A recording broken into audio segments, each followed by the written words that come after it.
Do not cease to pray. The chief failure of prayer is its cessation, which is to say, we end when we should begin. We think that prayer is the issue of putting before God petitions, which are valid, which he hears, which he answers. He does not despise them. But it's not the whole of prayer. It's even only perhaps the smallest part, because he already knows our needs before we ask. The issue of prayer is not the issue of petition. The issue of prayer is communion. And very few of us have ever come to that transcendent ground because, as he says, we cease when we should begin. Because we've grown up in New Zealand. We've grown up in America. We've grown up in a Western environment that is utilitarian and that is willing to invest so much in order to obtain so much. But prayer and communion is not commerce. It's not giving God time in order to obtain benefit. It's giving God devotion, independent of anything that would be returned to us as value, because he's deserving in himself of that kind of adoration, worship, and communion in his presence.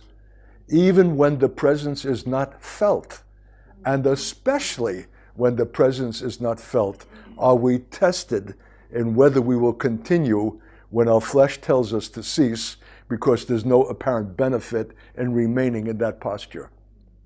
Following me? It's a real test of sainthood.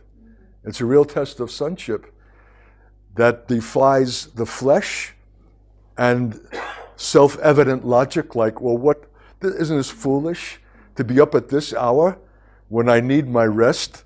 And what is being gained by it?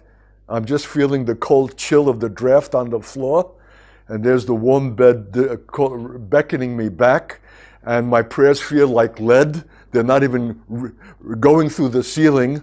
So what's the point of it? In fact, the enemy, the flesh, the world, the flesh, and the devil will conspire to discourage you from continuing in devotional prayer, or prayer as devotion, especially if you're schooled in the logic of the world, which is utilitarian, and you want to see a benefit for your investment. As I say, if that's your mentality, it's not devotion, it's commerce. It's exchange, it's trade. You see what I mean? And if you continue at that level, you'll never be able to meet the powers of darkness. You'll never have an authority to cast them out, because this ultimate kind, cometh not out, but by the authority of God himself.